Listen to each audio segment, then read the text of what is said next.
J'ai été beaucoup inspiré par les films et j'adore les films comme James Bond ou Mission Impossible ou MacGyver, où la personne bricole au dernier moment dans la rapidité pour trouver une solution. Et donc du coup j'ai l'impression quelque part à chaque fois que je bricole chez moi d'être un peu comme ça, comme un Iron Man. Audric Fosta, première. Nickel. Ok, donc mon parcours, j'ai fait un bac scientifique et ensuite j'ai intégré une prépa en physique et technologie. Par la suite j'ai intégré une école d'ingénieur en mécanique à Troyes qui s'appelle l'UTT, donc Université de technologie de Troyes. Dans le parcours système génie mécanique. En fait, j'aime la technologie et la robotique, je trouve que ça mélange toutes les technologies. Un petit peu, c'est un peu le centre de plusieurs technologies. Et c'est ce que j'aime parce que du coup, la technologie, pour moi, c'est une magie. Donc en 2016, je crée ma boîte de robotique. Donc c'est une boîte de robotique pour le divertissement. Donc ce sont des robots humanoïdes que j'ai créés pour le monde de l'événementiel qui permettent de faire l'ouverture, l'entracte d'événements dans des festivals, des conférences, des salons. Donc ça m'a pris quelques années et en 2020 avec le Covid, donc du coup tout ce qui était événementiel, même si les jouets n'étaient pas impactés, ben, ça ne marchait pas très bien. J'ai mis fin autour des années 2020 avec l'arrivée du Covid et les événements qui étaient moins fréquents en présentiel. Donc je me suis tourné vers d'autres activités et en 2023 j'ai intégré Volvo Group, donc je suis revenu vers l'ingénierie. J'ai aussi repris mes activités dans la robotique, donc j'ai commencé à créer d'autres robots, pareil, donc des robots pour l'événementiel, mais aussi des robots pour le retail. Donc c'est à but de pouvoir promouvoir des services et des produits comme un robot vendeur. Donc dans les magasins. Ce robot peut aussi servir pour des exposants en salon. C'est un robot qui fait du face tracking, c'est-à-dire qu'il tourne et il se déplace en fonction du visage de la personne qui est en face de lui. Mais aussi il peut se déplacer dans l'espace car c'est un robot mobile. Ce robot a aussi une intelligence artificielle, donc du coup pour pouvoir promouvoir les services. Donc c'est pas uniquement de l'affichage sur l'écran qu'il détient, c'est aussi une discussion qu'il peut avoir avec les visiteurs.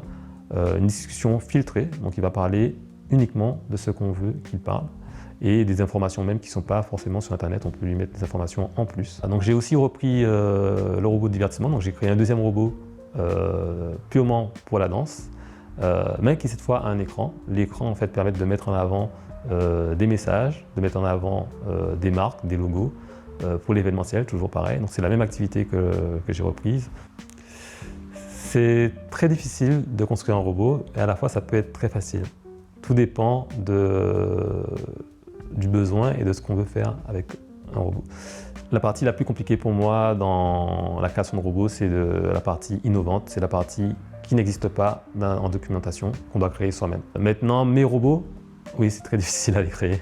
Ce que je fais est très difficile parce que du coup, forcément c'est innovant. J'aime créer des choses qui n'existent pas et qui répondent à des problèmes qui n'ont pas encore été traités. Donc, mes robots aussi sont très compliqués parce que du coup j'essaie de créer des robots assez performants avec un budget limité et donc du coup il va falloir que je trouve des astuces ou que je reconstruise des choses qui existent dans le marché mais qui coûtent 30 000 euros, 80 000 euros sur le marché et donc du coup il va falloir que je reproduise des choses qui ne vont pas être de même qualité qu'un robot de 80 000 euros. Le coût de fabrication de mes robots, il varie assez. Pour mon robot danseur, c'est autour de 3 000 euros, mais j'ai pas compté, je compte jamais. Donc il faut compter à la fois le coût de fabrication, mais aussi il faut compter tout ce qu'on achète qui ne va pas servir. Quand on innove, en fait, on fait beaucoup d'erreurs. Et donc ça aussi, c'est à prendre en compte, mais je ne compte pas. Donc actuellement, j'ai fini la création des robots et j'ai aussi une borne IA, bon, qui n'est pas un robot, mais qui est purement axé vers de l'IA, même si j'ai un capteur que j'ai créé moi-même aussi sur cette borne. Donc il y a quand même une partie technologique, mais beaucoup moindre que des robots. Et maintenant, là où j'en suis, c'est de les vendre. Donc au début, ça peut être, je prends un exemple pour les robots danseurs, je peux me dire que je vais viser tous les festivals de musique. Puis finalement, je vais me rendre compte que les festivals de musique ne sont pas intéressés et que c'est plutôt des festivals scientifiques de sciences qui vont être intéressés, par exemple. Donc c'est ça, et aussi trouver le meilleur moyen de les approcher. Voilà. Effectivement, le fait de changer de client, de changer de business model, forcément, ça a aussi un impact sur la conception. Le produit que j'ai fait, des fois, il va falloir que je l'adapte pour un autre client. Donc, c'est aussi une question que je dois me poser. Parce que si je passe d'un client à un autre et que la différence est trop forte et que je dois passer un mois de conception sur le robot, ben, je vais devoir me poser la question à savoir est-ce que je veux vraiment passer un mois pour ce client-là. Donc chaque projet, je pense que j'ai une façon différente par projet d'attaquer le sujet. Et il y a le sujet artistique, donc le robot danseur. Je dois aussi penser à ce que moi je veux en tant qu'artiste aussi quand je crée le robot danseur. C'est d'ailleurs même le premier moteur. Et ensuite, il y a aussi le public. Donc voilà, j'ai mis l'écran sur le robot pour une grosse partie pour pouvoir plaire aux clients parce que du coup je peux facilement mettre leur logo.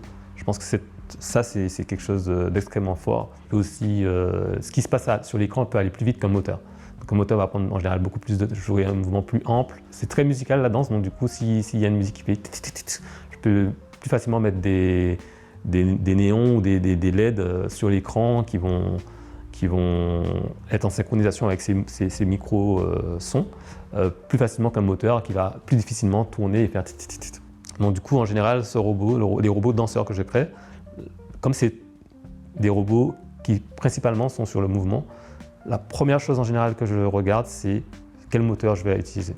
Et ces gros bras industriels, ils ont des moteurs assez puissants qui coûtent très très cher en industrie, qui sont assez précis.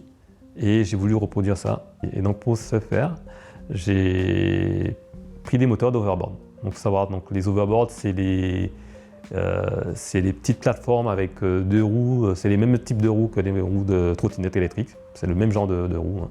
Un peu moins puissantes pour les overboards. Donc j'ai pris la roue des moteurs overboard, j'ai enlevé le pneu, j'ai enlevé aussi le capot du moteur. J'ai vu tout le rotor, tout ce qu'il y a à l'intérieur. Pour la programmation de ces moteurs, encore des challenges, c'est qu'il n'y avait pas vraiment de documentation. Il y avait des brides de personnes qui ont fait d'autres activités, mais personne n'a voulu créer un bras robotisé avec ces moteurs-là. Donc je suis le premier, en tout cas j'ai scruté Internet et je n'ai pas trouvé, et je ne pense pas que quelqu'un l'ait fait parce qu'il n'y a pas vraiment d'intérêt. Il n'y a pas vraiment d'intérêt en général. Donc pour la conception du robot, une fois que j'ai fait la visualisation 3D, je dois quand même m'assurer que je puisse bien piloter les moteurs d'overboard et bien les programmer. Donc du coup, ce que j'ai d'abord fait, avant de passer sur la partie mécanique, c'est de prendre toutes les bonnes cartes électroniques pour piloter ces moteurs et faire vraiment la programmation des moteurs. C'est une partie assez difficile puisque du coup, rien n'existe, donc il a fallu innover. Je suis un bricoleur et du coup, dans le fond, j'aime utiliser tout ce qui passe par la main, donc à la fois de l'impression 3D, mais aussi ça va être des pièces à Leroy Merlin, à Castorama, à Monsieur Bricolage. Je vais chercher tout ce qui est sur ma main pour créer des robots. Donc une fois que j'ai mis bien tout ensemble, donc la mécanique, l'électronique, que j'ai programmé, etc., il faut aussi gérer tout ce qui est communication. Donc qu'est-ce que j'entends par communication? Communication vers le robot. Donc là, c'est une communication en Bluetooth pour lancer le robot. Donc j'ai une petite application sur le téléphone sur laquelle j'envoie un signal pour lancer le mouvement du robot quand je suis sur scène. Petite anecdote, ça m'est déjà arrivé par la suite d'utiliser un autre type de communication qui était censée être plus robuste. Mais en fait, ça m'est arrivé avec cette communication de lancer le robot sur scène et d'avoir des interférences avec toutes les machines qu'il y a sur scène, puisque sur scène, effectivement, je l'ai appris comme ça, mais je ne savais pas, mais il y a beaucoup d'interférences, mais je ne le savais pas et je l'ai appris sur scène, en direct. Et pour le robot d'accueil, c'est une toute autre approche. Je ne vais pas utiliser de choses farfelues qui ne sont pas forcément nécessaires. Là où pour le robot danseur, justement, je peux laisser libre cours à mon imagination. Pour le robot d'accueil, je vais juste créer ce qu'il faut, ce qui est nécessaire pour le client. Voilà, la forme même, je vais essayer d'être le plus compact possible. Voilà, la technologie doit répondre à un besoin, on ne doit pas juste créer un produit juste parce qu'on trouve qu'il est cool, juste parce qu'on trouve que ça fait science-fiction. Maintenant, pour la suite, actuellement, je reste focalisé sur mes 3 services, mes 3 produits.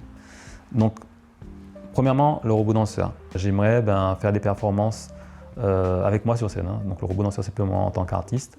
dans beaucoup d'événements technologiques, dans des conférences, dans des salons, de faire des ouvertures de grands événements. Dans 10 ans, j'espère avoir une entreprise vraiment innovante. Le monde évolue tellement vite que c'est difficile de prévoir ce que je ferai dans un avenir comme dans 10 ans. Parce qu'il y a tellement de technologies qui peuvent changer la donne. Quand l'IA est arrivée, je n'aurais jamais imaginé mettre de l'IA dans mes robots dans un premier temps. Pour moi, la robotique, c'est de la magie. Et donc, du coup, j'ai plusieurs sujets que j'aimerais porter. Mêler la robotique dans la danse, dans l'art, c'est un moyen de faire de l'art de notre époque. Il y a beaucoup de questions sur l'impact de l'IA sur l'art qui viennent aujourd'hui. Et donc, du coup, j'aimerais donner ma vision, inspirer aussi d'autres personnes à faire de la technologie. Je pense que la technologie peut nous amener le plus loin possible. Et j'ai envie de me questionner sur ce qui se fait dans le monde, etc. Et toutes ces questions, je pense que la technologie va un jour pouvoir, en tout cas, nous donner un début de réponse. C'est ce que je trouve fou, en fait. Quelque part, j'ai une vision, j'ai une image dans ma tête, voilà, qui n'existe pas, qui m'a l'air complètement dingue, un robot danseur qui a la même taille que moi, qui danse, et ça ne se trouve pas sur le marché. Et moi, de mes mains, de mon cerveau, juste avec ma matière grise, je vais créer ce robot. Et j'ai l'impression d'être, quand je fais ça, un super-héros, d'être unique. Quand je crée ce robot danseur, je crée vraiment une œuvre d'art qui est propre à moi. Mais l'art, vraiment, si je ne l'avais pas créé, personne d'autre l'aurait créé. Peut-être un robot danseur, quelqu'un aurait pu le créer, mais de manière différente. Et c'est ce que je trouve beau. Et c'est d'ailleurs le projet que je kiffe le plus. C'est ce que je kiffe le plus. Si je devais faire que ça, sans penser à de l'argent, sans penser à quoi que ce soit, je créerais des robots danseurs et je danserais sur scène. C'est uniquement ce que je ferais.